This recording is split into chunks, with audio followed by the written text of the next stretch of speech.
Hey guys, good morning and welcome back.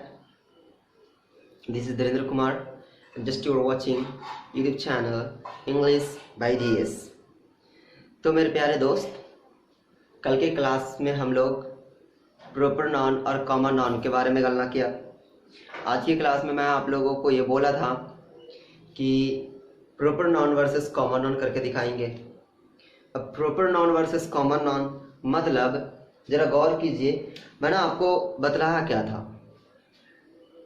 यूं classes start हुई थी कि प्रॉपर नाउन क्या होता है, कैसे उसका आइडेंटिफाई करेंगे, कैसे उसका सेंटेंस में यूज़ करेंगे, और कॉमन नाउन की अगर बात करें तो कॉमन नाउन को किस तरह से आइडेंटिफाई करेंगे, किस तरह से सेंटेंस में उसका यूज़ होता है, उसके पहले आर्टिकल आते हैं, डिटर्मिनर्स आते हैं या नहीं आते हैं, प्रॉपर नाउन के पहले डिटर्मिनर्स आते हैं या नहीं आते हैं। ओके, इन्हीं सभी बातों को डिस्कस किया गया था कल के क्लास में। तो आज के क्लास में मैं उसी बात को थोड़ा सा आगे लेकर चलता हूं। मैं बोला था पिछली क्लासेस में आप लोगों के साथ में शेयर भी किया था कि हम लोग करने वाले हैं प्रॉपर नाउन और common noun, proper noun versus common noun. भाई काफी इंपॉर्टेंट टॉपिक होगा हम लोगों के लिए ये, और एग्जाम पॉइंट ऑफ व्यू से एग्जामिनर का एक बहुत ही फेवरेट टॉपिक बन जाता है यहाँ से। इसमें से मैं एरर भी करके दिखाऊंगा, ओके, स्पोर्ट एरर भी करके दिखाऊंगा मैं यहाँ से आप लोगों को कि किस तरह से सेंटेंसेस में एरर आते हैं इसके रिलेटेड। और मैं यहाँ से बहुत सारी बातें आप लोगों को सीखने को मिलेंगी इस टॉपिक से कि proper noun versus common noun. देखिए, अगर हम लोग बात करते हैं प्रॉपर नाउन की, तो प्रॉपर नाउन अपने आप में क्या होता है? प्रॉपर नाउन अपने आप में नेम ऑफ द पार्टिकुलर होता है। नेम ऑफ द पार्टिकुलर होता है वो तो एक ही होता है। जब वो एक ही होता है उसके पहले ना तो डिटर्मिनर्स का यूज किया जाएगा और ना ही आर्टिकल का यूज किया जाएगा। और एक होता है कॉमन नाउन। कॉमन नाउन क्या होता है? कॉमन टू ऑल, मतलब जो कॉमन होता है सबके लिए। कॉमन टू ऑल मतलब कि भाई साहब एक तो होगा नहीं, एक भी हो सकता है और एक से अधिक भी हो सकता है। जब एक और एक से अधिक हो सकता है तो एक बताने के लिए उसके साथ में डिटर्मिनर्स या तो आर्टिकल का यूज करते हैं, ऑफ कोर्स करते हैं। अब बात आती है कि अगर हम उसके साथ में आर्टिकल या डिटर्मिनर्स का यूज करते हैं तो आखिर करते क्यों हैं? कल मैंने आपको एक सेंटेंस ही बताया था कि आई सॉ, सॉरी यहाँ पे आई को ना लिखा जाए, मैं लिखूं रोहित सॉ मैन यस्टरडे। जरा सेंटेंस को देखिए आप, इसने क्या किया? इसने देखा। क्या देखा? आदमी देखा। कब देखा भाई साहब? तो कल। इसने आदमी देखा कल।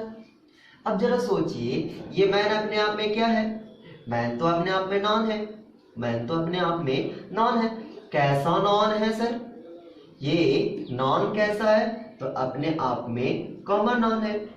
अब जरा सोचिए, ये तो है कॉमन नॉन, लेकिन सेंटेंस में जिस तरह से यूज हुआ है, जिस तरह से सेंटेंस में यूज हुआ है, उसके यूज के अकॉर्डिंग अगर हम लोग देखते हैं तो ये नॉन अपने आप में जो यूज हुआ है उसमें कॉन्टेक्स्ट किसका दे रहा है?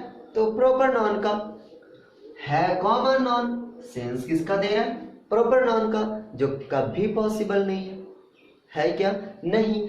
तो प्रॉपर नाउन ना बन जाए, कॉमन नाउन प्रॉपर नाउन ना बन जाए, उसी मिसअंडरस्टैंडिंग को अवॉइड करने के लिए हम लोग यहाँ पे आर्टिकल या डिटर्मिनर्स का यूज करते हैं।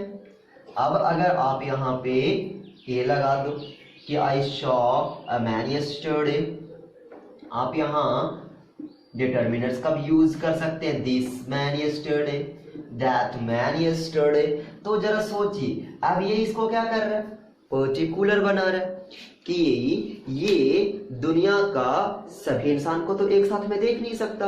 अब जब दुनिया के सभी इंसान को देख नहीं सकता तो हमने क्या किया, एक ही इंसान को देखा है। अब एक ही इंसान को देखा तो दुनिया में एकमात्र इंसान वही तो नहीं था ना, दुनिया में एकमात्र इंसान वही तो नहीं था। अब वही नहीं था, उन सभी इंसानों में से किसी एक को देखा है तो बहुत सारे, लेकिन इसने उन सभी इंसानों में से किसी एक को देखा है। अब एक को देखा है तो पर्टिकुलर वन करने की कोशिश करेगा, नहीं से पर्टिकुलर करने की कोशिश करेगा। और यही वजह है कि हम उसके साथ में किसका यूज करते हैं, एडजेक्टिव या डिटरमिनर्स का यूज करते हैं। गल्ला यहाँ तक कॉमन नाउन की समाप्त हुई थी। अब हम लोग जो करने वाले हैं उसका नाम है proper noun versus common noun.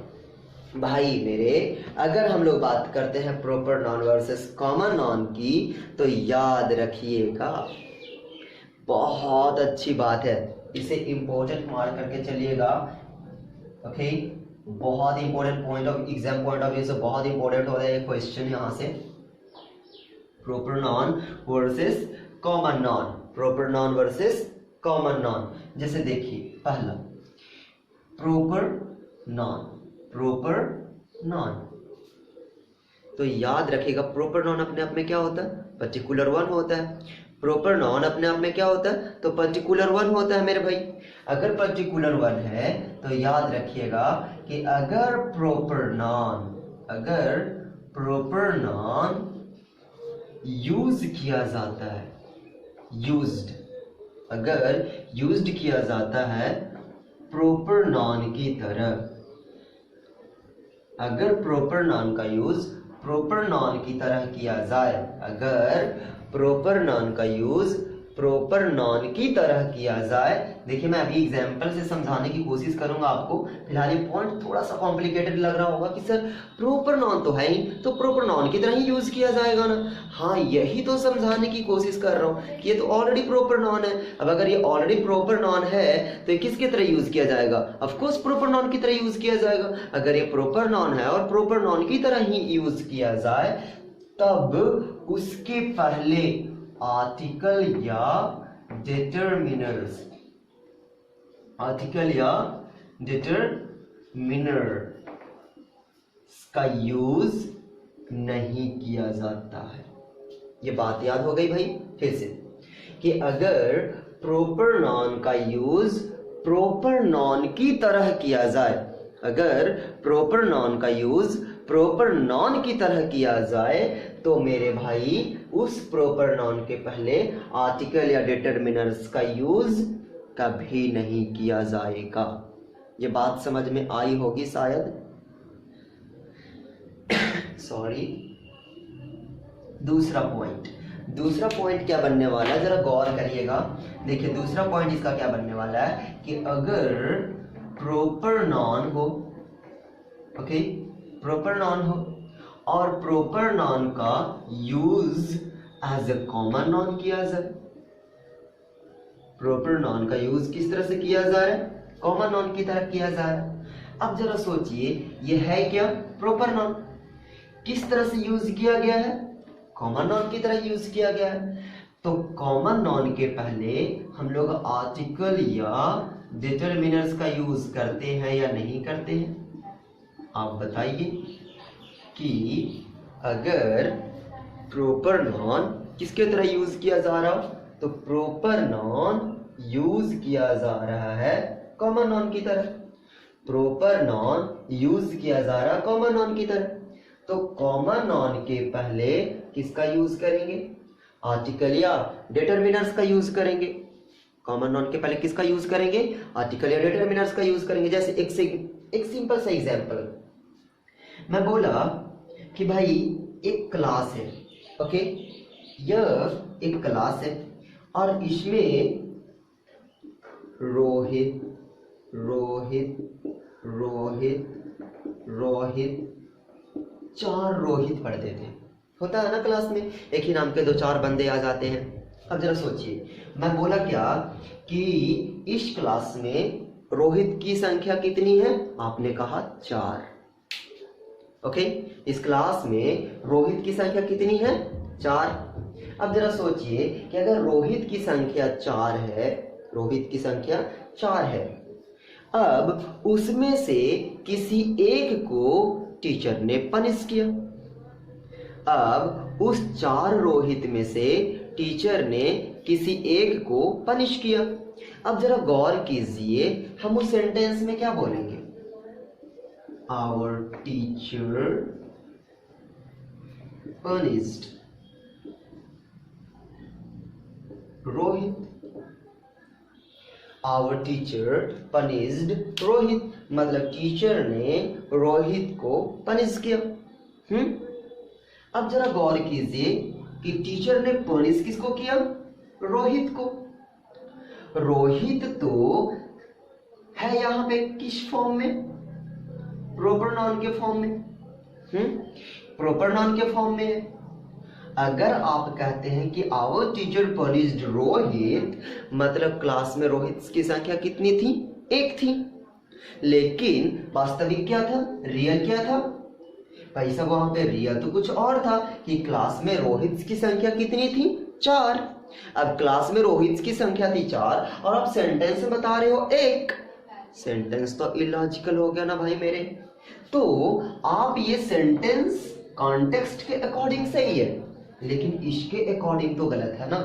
Class में रोहित की संख्या थी 4 और टीचर ने किसी एक को पीटा है, सबको तो नहीं पीटा। अब ऐसा भी तो नहीं था कि क्लास में मात्र एक ही रोहित था, उसकी पिटाई की गई हो, ऐसा तो नहीं है ना। तो जब उसकी पिटाई नहीं की गई हो तो सर यहाँ पे प्रॉपर नाउन किस फॉर्म में यूज किया गया है? प्रॉपर नाउन यूज किया गया है कॉमन नाउन की तरह। अब जब कॉमन नाउन की तरह यूज किया गया है तो भाई साहब ये कॉमन नाउन कहीं प्रॉपर ना बन जाए, ये कॉमन नाउन कहीं प्रॉपर ना बन जाए, इसीलिए इस कॉमन नाउन के पहले है तो प्रॉपर, लेकिन यूज किस तरह से हो रहा है? Common noun, common to all, एक से अधिक। एक से अधिक में जब सिमिलरिटीज होते हैं वही तो कहलाता है कॉमन। तो जरा सोचिए, रोहित रोहित रोहित रोहित हो गए ना कॉमन। एक क्लास में 4 रोहित। अब भाई साहब जब कॉमन हो गए तो वो कॉमन नाउन कहलाएगा ना। अब जब कॉमन नाउन है तो उसके पहले किसका यूज किया जाएगा मेरे दोस्त? तो आर्टिकल या डिटरमिनर्स का यूज किया जाएगा। अगर आप यूज ना करते हैं तो कॉन्टेक्स्ट के अकॉर्डिंग सेंटेंस इलॉजिकल माना जाएगा, और अगर आप यूज ना करते हैं तो सेंटेंस में यूज प्रॉपर नॉन ही रहेगा, वो कभी कॉमन नॉन नहीं बन सकता है। तो याद रखिएगा कि अगर प्रॉपर नॉन कॉमन नॉन की तरह यूज किया जाए, अगर प्रॉपर नॉन कॉमन नॉन की तरह यूज किया जाए तो उसके साथ आर्टिकल या डिटरमिनर्स उसके पहले यूज करना बहुत जरूरी होता है मेरे दोस्त। शायद ये बात आप लोग को समझ में आई होंगी। तो चलिए इस बात को यहाँ पे समाप्त करते हैं और अगला हम लोग अपना क्लास स्टार्ट करते हैं, गणना शुरू करते हैं। भाई साहब उसका नाम क्या है? तो चलिए आप अगर चाहें तो इसे नोट कर सकते हैं। ओके, मैं यूं गया और यूं आया। सो गाइस, तो अब हम लोग जो शुरू करने वाले हैं उस चैप्टर का नाम है रहस्य को रहस्य ना रखते हुए अब क्लास को आगे बढ़ाते हैं, सीक्रेट को तोड़ते हैं और उसका नाम बताते हैं। नाम है कलेक्टिव नाउन। Collective noun. अब ये कलेक्टिव नाउन अपने आप में बहुत इंपॉर्टेंट होता है। याद रखिएगा कि भाई साहब मैंने इसको पहले ही मार्क कर रखा है कि ये कलेक्टिव नाउन अपने आप में बहुत इंपॉर्टेंट टॉपिक है। ओके, तो इस टॉपिक को थोड़ा गौर से और ध्यान से सुनिएगा। इस वीडियो लेक्चर को बहुत गौर से सुनिएगा मेरे दोस्त, क्योंकि इस वीडियो लेक्चर में बहुत कुछ इंपॉर्टेंट बातें होने वाली हैं और मैं हर संभव कोशिश करूंगा कि उस चीज़ों को आपको समझाने का। मैं हर चीज़ों को यहाँ नोट तो नहीं करवा सकता, लेकिन हाँ आपके पास तक ये लॉजिक जरूर पहुंच सकता है। तो देखिए, चीज़ों को समझिए, चीज़ों को लिखकर नहीं फॉलो कीजिए, चीज़ों को लॉजिकली समझने की कोशिश कीजिए, कॉन्टेक्स्ट को क्लियर करिए। कोई कंफ्यूजन नहीं रहना चाहिए सेंटेंस से रिलेटेड। अगर सेंटेंस से रिलेटेड कंफ्यूजन रह गया तो फिर पढ़ने से कोई फायदा नहीं है। तो मेरे भाई, मेरे दोस्त, जो चीज़ मैं आपको भी पढ़ाने वाला हूँ, इस चीज़ को बहुत गौर से सुनिएगा, बहुत ध्यान से सुनिएगा। तो चलिए शुरू करते हैं। आखिर ये कलेक्टिव नॉन होता क्या है? ये कलेक्टिव नॉन आखिर होता क्या है? कलेक्टिव नॉन, कलेक्टिव नॉन, जरा यहां से समझिए। कलेक्टिव कलेक्शन को शो करेगा, ऑफ कोर्स ये कलेक्शन को शो करेगा। अगर कलेक्टिव नॉन है तो भाई साहब, अगर ये कलेक्टिव नॉन है तो ऑफ कोर्स ये किसको शो करने वाला है? तो कलेक्शन को शो करने वाला है। अगर ये कलेक्शन को शो करेगा मीन्स एक ग्रुप को शो करेगा, एक समूह को शो करेगा। पार्टिकुलर वन तो नहीं शो करेगा ना, पार्टिकुलर वन को ही शो करेगा। क्यों? क्योंकि जिस ग्रुप के अकॉर्डिंग हम लोग जिसके बारे में चर्चा करने वाले हैं वो एक ही तो होने वाला है। तो अब जरा सोचिए कि सर वो सच में एक ही होगा? भाई साहब, ऐसे तो हम लोग बिल्कुल फंस जाएंगे ना कि सर अगर हम लोग डायरेक्टली किसी को कह देते हैं कि कलेक्टिव नॉन ये सिंगुलर है या प्लूरल है तो हम लोग तो बेवजह फंस जाएंगे चीज़ों में। तो हम ना इसे चीज़ों को बहुत ही सावधानी से और आपके पास पेश करने की कोशिश करते हैं।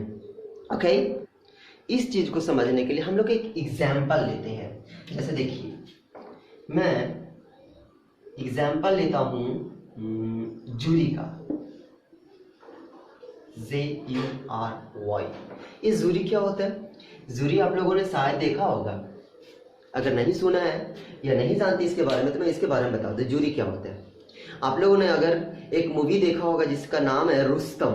ओके, जब रुस्तम नामक मूवी देखा होगा तो वहाँ पे ना जब वर्डिक्ट लेना होता है, एक इंडिविजुअल वर्डिक्ट लेना होता है, तो वहाँ पे एक जूरी आते हैं और उसका एक निर्णय सुनाते हैं। ओके, तो जो जूरी होते हैं वो होते क्या हैं? तो भाई साहब एक कलेक्शन ऑफ जजेस होते हैं। ओके, जजेस का एक ग्रुप होता है, चार या पांच जजेस का एक ग्रुप होता है और उस ग्रुप का नाम दिया गया है जूरी। तो मैं बोलता हूं कि ये जजेस की संख्या है। ओके, ये जजेस की संख्या है। ओके, अब क्या करते हैं कि सर एक ये है, एक ये है, एक ये है, ए और ये, टोटल नंबर्स ऑफ जजेस कितने हो गए? 5। टोटल नंबर ऑफ जजेस हो गए 5। अब जरा सोचिए कि टोटल नंबर ऑफ जजेस हो गए 5 मीन्स इसके अंदर जो कंटेंट अवेलेबल है वो अपने आप में कैसा है? तो अपने आप में वो प्लूरल है। इस कंटेंट के अकॉर्डिंग ये क्या है? तो प्लूरल है। ये सब आए क्यों है? तो किसी एक चीज के ऊपर निर्णय लेने के लिए, किसी एक चीज के ऊपर डिसीजन लेने के लिए। अब जरा सोचिए कि भाई साहब ये लोगों को बुलाया गया है किसी एक चीज के ऊपर डिसीजन लेने को। अब किसी एक चीज के ऊपर डिसीजन लेने होंगे तो जरा सोचिए, क्या इसका ओपिनियन, इसका ओपिनियन, इसका ओपिनियन, क्या इन सभी का ओपिनियन एक समान हो सकता है? सोच कर देखिए कि 4-5 लोग बैठे हैं और कोई एक मुद्दा मिल जाए तो क्या सबका ओपिनियन उस मुद्दे के ऊपर सेम हो सकता है? बिल्कुल नहीं, कभी नहीं हो सकता। सर अगर किसी को सजा देना हो तो ये कहेगा कि 6 साल का सजा होना चाहिए, ये कहेगा 5 साल का सजा होना चाहिए, ये बोलेगा 2 साल का सजा होना चाहिए, ये बोलेगा 3 साल का सजा होना चाहिए, ये कहता है कि नहीं सजा ही नहीं होना चाहिए। अब जरा सोचिए, यहां से क्या पता चल रहा है कि सबका तो ओपिनियन डिफरेंट है, सबका ओपिनियन तो डिफरेंट है। लेकिन भाई साहब ये किसका ओपिनियन है? ये किसका ओपिनियन है? जूरी का ओपिनियन है या पर्टिकुलर का ओपिनियन है? सर ये तो पर्टिकुलर है ना। अगर ये पर्टिकुलर ओपिनियन देते हैं तो अलग अलग ओपिनियन है। फिर इन लोगों के बीच में डिस्कशन चलता है, डिस्कशन के बाद में एक फाइनल रिजल्ट निकलता है और फाइनल रिजल्ट में ये सुनाया जाता है कि नहीं, उसे कम से कम तो 4 साल का सजा होना चाहिए। अब 4 साल का सजा होना चाहिए, ये फाइनल वर्डिक्ट है, मीन्स फाइनल वर्डिक्ट है। तो क्या लगता है कि सर क्या ये इसका ओपिनियन है कि इसे 4 साल का फाइनल वर्डिक्ट मिल गया? क्या ये इसका ओपिनियन है? ये इसका ओपिनियन है, इसका है या इसका है? किसी एक का तो नहीं हो सकता ना। अब किसी एक का नहीं हो सकता, मतलब ये पूरे ग्रुप का है, इस पूरे कलेक्शन का है ना, इस ग्रुप का है। और इस ग्रुप को आपने नाम क्या दिया है? तो इस ग्रुप को आपने नाम दिया है जूरी। उस ग्रुप को आपने नाम क्या दिया है? जूरी। अब भाई साहब ये जो कलेक्शन है, ये जो कलेक्शन है, जरा सोचिए कि ये कलेक्शन अपने आप में जो वर्डिक्ट दिया है, तो ये कलेक्शन एक ना है। भले ही इस ग्रुप के अंदर कंटेंट अलग अलग है, कंटेंट अलग अलग है, लेकिन ये कलेक्शन तो एक हुआ ना। जब कलेक्शन एक हुआ तब ये बताएं कि सर ये क्या होगा, ये सिंगुलर होगा या प्लूरल होगा। तो जरा सोचिए कि सर ये अपने आप में क्या है, अपने आप में क्या है ये? तो भाई साहब यहां से पता चला कि सर ये तो नेम ऑफ कलेक्शन है, ये तो नेम ऑफ कलेक्शन है। अब जरा सोचिए कि अगर ये नेम ऑफ कलेक्शन है तो इसका पर्पस क्या है? क्या इसका पर्पस क्या है? क्या सर सबका पर्पस अलग अलग है? इस वर्डिक्ट को सुनाने में क्या सबका पर्पस अलग अलग है? ये फाइनल पर्पस में जो फाइनल वर्डिक्ट निकल कर आया, क्या उसमें सबका ओपिनियन नहीं था? सबका ओपिनियन था, सबका ओपिनियन था। मतलब इस कलेक्शन का पर्पस कैसा था? बिल्कुल सेम था। इस ओपिनियन का पर्पस बिल्कुल कैसा था? तो बिल्कुल सेम था। ओके, अगर मैं बात करूं कि सर पर्पस कैसा था, तो बिल्कुल सेम था। अगर मैं बात करूं कि ये सिंगुलर था या प्लूरल था, तो भाई साहब इसका सिंगुलर या प्लूरल डायरेक्टली आप देखकर सिर्फ नहीं लगा सकते। जैसे मैंने कहा जूरी, तो जूरी आप देखकर डायरेक्टली नहीं कह सकते कि ये सिंगुलर है या प्लूरल है। आप इसे देखकर डायरेक्टली नहीं कह सकते कि ये जूरी नामक जो वर्ड है अपने आप में सिंगुलर है या अपने आप में प्लूरल है।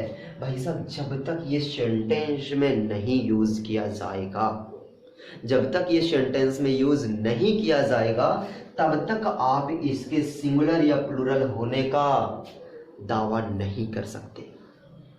मैं यूज करके दिखाऊंगा आपको, मैं यूज करके अभी अभी दिखाऊंगा कि ये जो जूरी नामक वर्ड है। जैसे एक सिंपल से एग्जांपल मैं बताऊं, क्लास।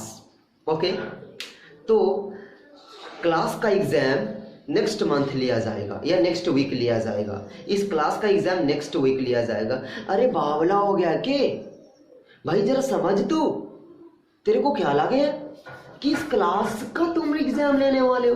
क्लास का एग्जाम लोगे? क्या बात कर रहा है तू ना? क्लास का एग्जाम कभी नहीं हो सकता। क्लास में पढ़ने वाले विद्यार्थियों का एग्जाम होगा, उन सभी विद्यार्थियों का एग्जाम लेने वाला है। लेकिन आपने क्लास करके किसका नाम लिया? स्टूडेंट्स का लिया।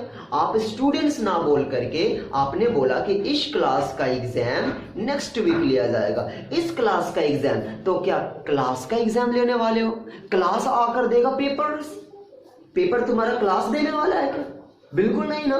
तो जब पेपर क्लास नहीं देने वाला तो तुम उससे बात क्या कर रहे हो? बात कर रहे हो वहां पे कंटेंट की, उसमें पढ़ने वाले विद्यार्थियों की। जब विद्यार्थियों की बात कर रहे हो तो क्लास अपने आप में क्या हुआ? तो क्लास अपने आप में हुआ collection.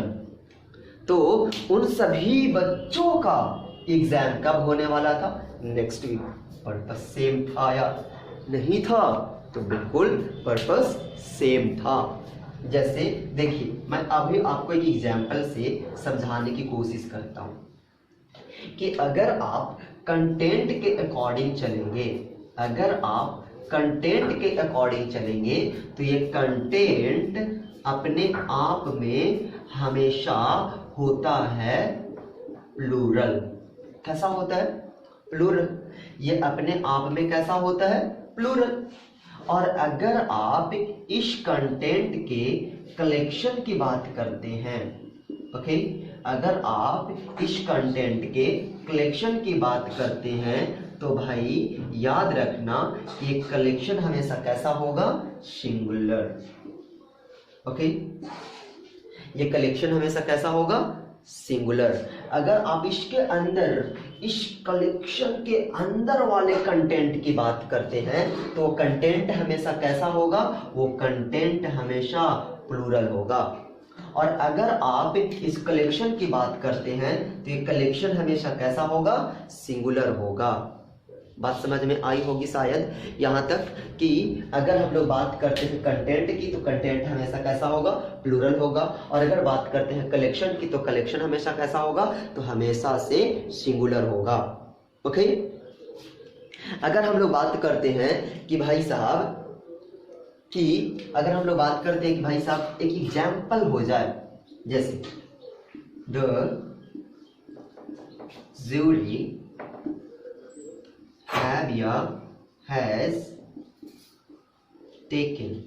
jury has taken its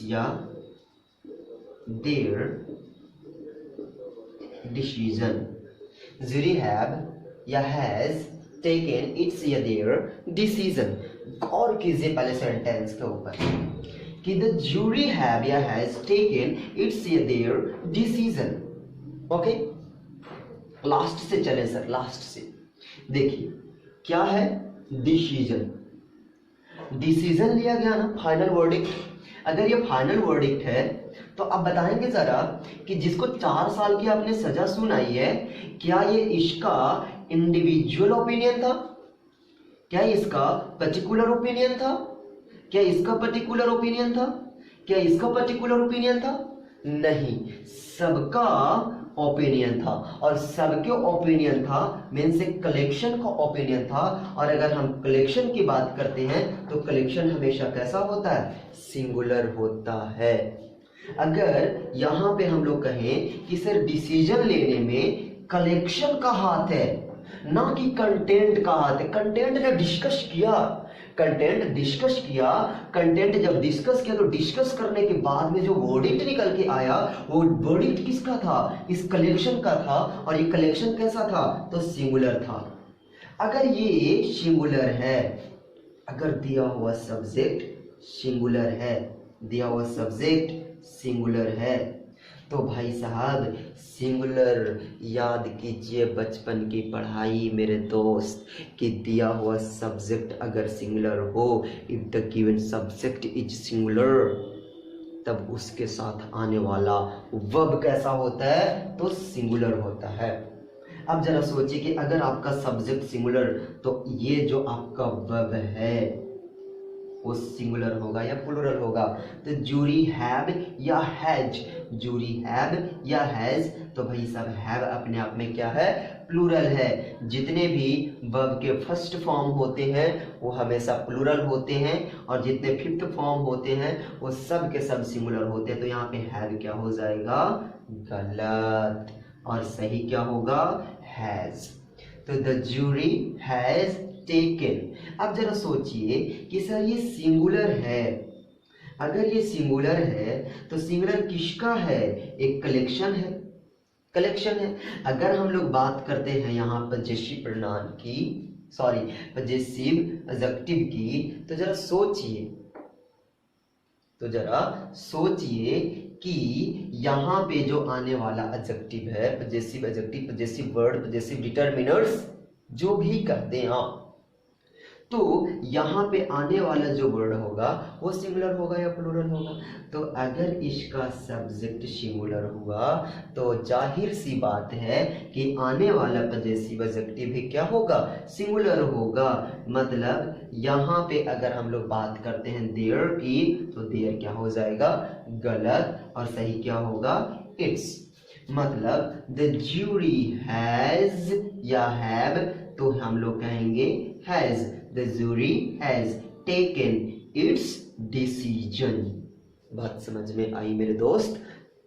तो हम लोगों ने क्या किया, फिर से एक बार वाइंड अप कर दे, एक आध और एग्जाम्पल के द्वारा हम आपको समझाने की कोशिश करेंगे इस चीज को बेहतर ढंग से सीखते हुए। चलिए, आप इसको नहीं समझ में आए वीडियो को दोबारा देखें, नहीं समझ में आए आप कमेंट करें, क्वेश्चंस करें, हर संभव हम कोशिश करेंगे आपके क्वेश्चंस को बहुत बेहतर तरीके से समझाने की। ओके, अगर आप क्वेश्चन करोगे तो भाई साहब अगले क्लास में हम उस क्वेश्चन के ऊपर डिस्कस करेंगे, एक वीडियो आपके खास क्वेश्चन के लिए बनाएंगे और जिसमें हम आपको इस चीज को सिखाने की कोशिश करेंगे। ओके, तो देखिए यहाँ पे अगर हम लोग बात करते हैं कलेक्टिव नाउन की, तो कलेक्टिव नाउन अपने आप में क्या होता है, नेम ऑफ कलेक्शन होता है। कलेक्टिव नाउन अपने आप में क्या होता है, नेम ऑफ कलेक्शन होता है, जिसका पर्पस कैसा होता है, बिल्कुल सेम होता है। पर्पस कैसा होता है, बिल्कुल सेम होता है। अब यहाँ पे बात आती है कि सर कलेक्टिव नाउन सिंगुलर होता है या प्लूरल होता है, तो कलेक्टिव नाउन भाई साहब, कलेक्टिव नाउन या तो सिंगुलर होता है या तो प्लूरल होता है। ये कब पता चलता है, तो पता कब चलता है, अकॉर्डिंग टू दी कॉन्टेक्स्ट।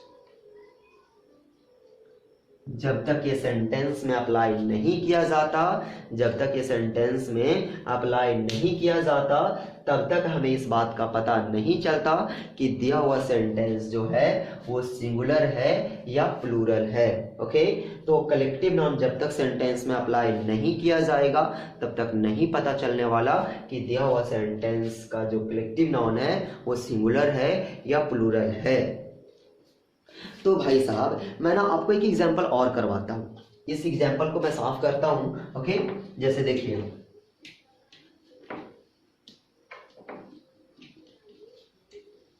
जैसे मैं बोलूं क्या क्या क्या क्या कि द jury is या are requested to have their या its sit। अब भाई साहब यहाँ पे सिट्स होगा, यहाँ पे ओके सिट्स। अब जरा सोचिए, द jury is या are requested to have their या its seats। अब गौर कीजिए सेंटेंस के ऊपर कि भाई साहब ज्यूरी को रिक्वेस्ट किया गया क्या कि आप लोग अपना अपना स्थान ग्रहण कर ले। अच्छा, आप अगर खुद से सोचें तो क्या आप इस कलेक्शन से जाकर बोलोगे, बावला हो गया कि भाई साहब जाकर कलेक्शन को बोलोगे आज जूरी सीट ग्रहण कर ले, क्या ऐसा बोलने वाले हो? भाई मेरे तो पॉसिबल ही नहीं है ना। जरा सोचो कि आप कलेक्शन को जाकर कहोगे कि जरा पधारे सीट ग्रहण कर ले, make yourself comfortable, have a seat, sit down कहने वाले हो? नहीं ना।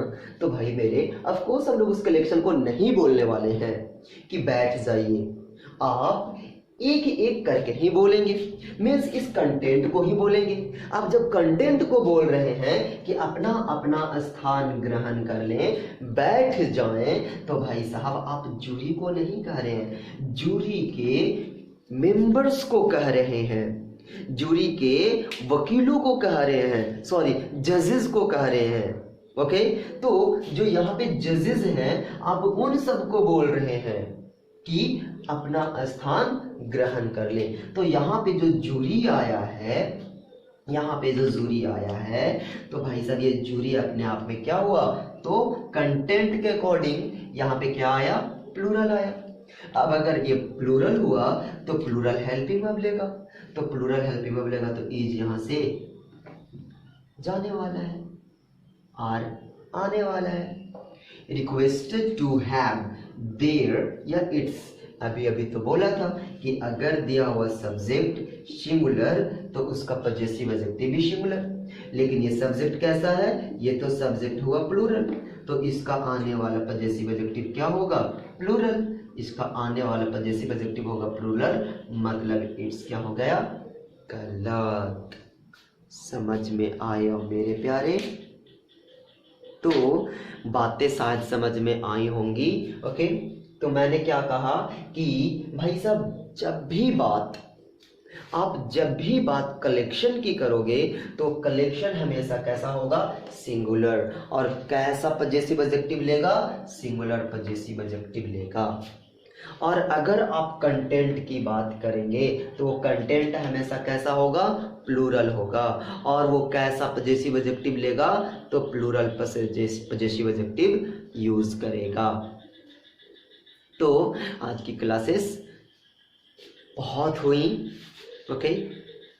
कलेक्टिव नाउन हुआ, कल की क्लासेस में हम लोग गणना करने वाले हैं, ओके। इससे रिलेटेड 2-4 क्वेश्चंस होंगे जो हम टेलीग्राम पर जरूर भेजेंगे, ओके। आप लोग भी सोल्व करिएगा बैठे बैठे, और हो सके तो आप लोग के पास में भी हो तो आप लोग भी मेरे साथ में शेयर करेंगे। कल हम लोग करने वाले हैं मटेरियल नॉन और अब्स्ट्रैक्ट नॉन। बहुत अच्छी चीज़ें हैं मटेरियल नॉन और अब्स्ट्रैक्ट नॉन, वहाँ से भी आपको बहुत सारी चीज़ें सीखने को मिलेंगी। जैसे कि आप लोगों को यहाँ पे सीखने को मिला ना कलेक्टिव नॉन में, कलेक्टिव। और एक बात और कि भाई साहब कलेक्टिव नॉन के थोड़ा सा पॉइंट बाकी रह गया है, जो कल की क्लासेस में इसकी गणना करने वाले हैं हम लोग। तो आज की क्लास यहीं तक मेरे दोस्त, तब तक के लिए बाय बाय, टेक केयर। और हाँ, आप लोगों से रिक्वेस्ट है कि मेरे दोस्त अगर आप वीडियो देखते हैं तो वीडियोस को लाइक करें, सब्सक्राइब करें और अपने दोस्तों के साथ जरूर शेयर करें। Thank you for watching.